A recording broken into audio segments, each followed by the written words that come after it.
we're going to start with a conversation that I'm going to have with Donna Fenn. And then, we're going to invite you, of course, to join the conversation as soon as you have questions. So hopefully our awesome volunteers, who I think one of them's already scored an internship here today, have microphones. So if you have questions, just put your hand up and they will come and find you. Donna is the author of the upcoming book. You should have postcards about it, and you can pre-order it, I believe, on Amazon. It's Upstarts, How GenY Entrepreneurs Are Rocking the World of Business, and 8 Ways You Can Profit from Their Success. It is due out in August. She is also the contributing editor at Inc. magazine and author of another book, Alpha Dogs, How Your Small Business Can Become a Leader of the Pack. So please give a warm welcome before we start to Donna Fenn. Thank you. All right, so we're going to start off talking about how this generation is often characterized, and we've heard this from various speakers, as more team-oriented. I think we heard this from Kit as well, and collaborative than past generations. I'm a Gen Xer. We were the, I guess, the rugged individualists. So what I wanted to know is what characteristics like these make the Gen Y entrepreneurs you spoke to unique compared to other generations? Right. Well, I think the issue of collaboration is huge for this generation, as we've heard over and over and over again today. This is reflected in the businesses that they start. I did a little survey of people that I interviewed for the book. I interviewed over 150 people. There are about 63 companies in the book, but I talked to lots and lots of young entrepreneurs and then surveyed them, and about 2/3, I would say, had started businesses with partners, which I think is a huge number. And they're starting businesses in colleges and universities, and the resources available to them now are incredible. There's been an exponential increase in the number of entrepreneurship programs at the university level. And so these entrepreneurs are tapping into the expertise of their classmates, professors that advise them and sometimes invest in their businesses. They're also sometimes bringing their parents into their businesses, which is very interesting. I have a couple of companies in the book that have done that. They're terrific at creating strategic partnerships. They seek out mentors. This is a generation of tribe builders, and it's very much reflected in the companies that they start. And I really do believe that now, more than ever, tribe is a very valuable thing to have when you're starting a company. Definitely, it takes a village. Yeah. Right? So we've also talked about, how this is the net generation, to use Don's description, how they've grown up wired, and we assume that most of its entrepreneurs, and indeed the panel that we're going to have after this is going to be young tech entrepreneurs, but we assume that they're all going to be tech entrepreneurs. And I know when we spoke, I think on the phone a while ago, you said, oh, there's so many other kinds of entrepreneurs. Tons. And yeah, so I think that that's one of the things that we do assume, that they're all in technology. And I have to say that even when they're not in tech companies, they really are using technology for a competitive advantage in some way. I really have a very special place in my heart for companies that are in sort of very basic industries and making a big splash by their use of strategy. That's really what Alpha Dogs was all about. And so when I started this book, I wanted to make very sure that I included companies that were in every sort of industry. And so tell us about a few that stand out. Great. So I have college hunks hauling junk, which these guys are based in Florida. They'll take the junk out of your basement for you, and they're a company that brands itself in an industry that you don't normally think of that can be branded. It's hunks. Hunks. Right? Hunks. Interesting. That's right. And they're starting another division called College Foxes Hauling Boxes. Yikes. Yikes, exactly. It's like the Hooters of moving. And then there's, on a similar vein, there's a company out here called Meathead Movers that hires a lot of college athletes, and they have a starting lineup on their homepage, and if you're hiring them, you can pick your own moving team. There's a guy in Houston, Restoration Cleaners, Brian Adams, who he's in the dry cleaning business, and his specialty is the mold remediation. So, so there are lots of companies like this, and there's a company out here also called One Hope, which does. It's a wine maker, and they are a cause branding company. For every bottle of wine they sell, 50% of the profits will go to a given cause.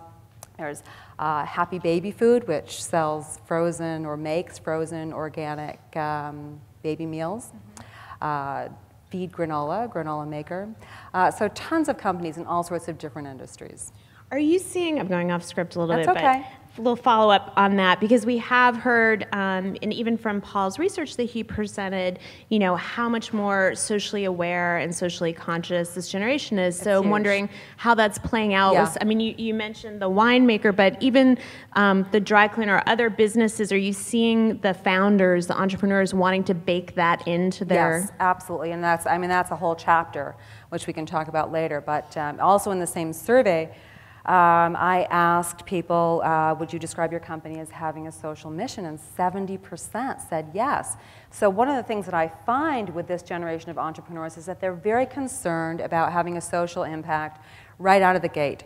And in companies of with founders of other generations, it's more, you know, I have to get up and running, I have to be profitable, I have to build up revenue, and then I'll worry about giving back. With this generation, it's like, you know, no, I want to build this into my company from the beginning. For example, the company that I mentioned, Happy Baby, before they had made a dime, decided that they wanted to, for every unit of baby food they sold here, they wanted to feed a starving child in Malawi.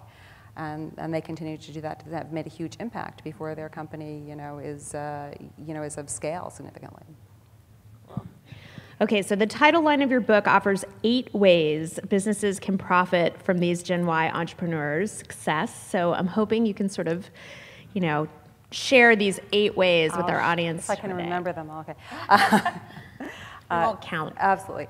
Okay, so the first, first of all, when I say profit, I'm talking about profit from a macro standpoint, and that means, you know, how can we benefit from understanding the DNA of this generation of entrepreneurs. And I think this is very important for people who want to compete with them, partner with them, interact with them in any sort of way. So who are they? So I have 8 chapters, and they're extreme collaborators, which we already talked about. That's the first chapter in the book. I really do think that everything flows from that very important issue, which I think we've learned about in the past couple of days here. They're technology mavens, so there's some of them, they're starting technology companies, but even when they don't, they're using technology to differentiate in very basic industries sometimes. They're game changers, which means that they're looking for sort of chinks in traditional kinds of business models or finding special niches to sort of change the playing field. They're brand builders. They're terrific at building brands, sometimes in reaction to the brands that they don't see that are very effective out there.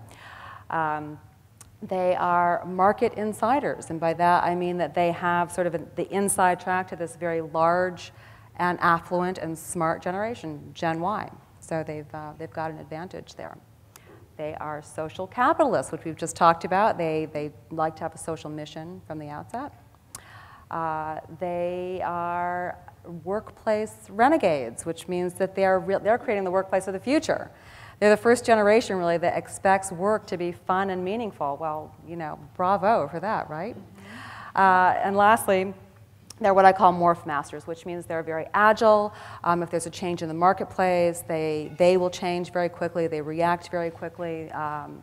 They're very agile, and they fail fast when they fail.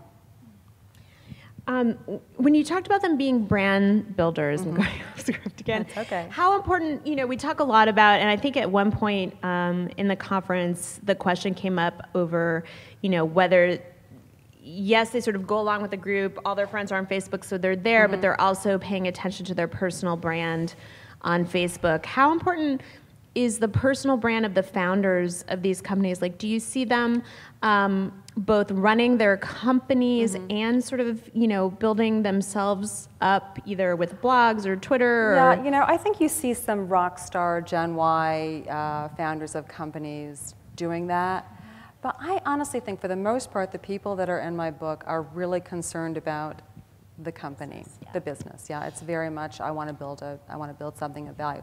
Now and I'll go off script a little bit too. I mean, when I was first starting to research the book, I mean, there's this huge population of you know, kids who are 22 who write books and give speeches about making $1 million before they're 25. I made it really clear I wasn't interested in this. Sorry, but I wasn't. I mean, you know, I think making money is fairly easy if you're persistent about it. I haven't quite figured out how to do it myself yet. But I was really interested in people who wanted to build something of real value. companies of value.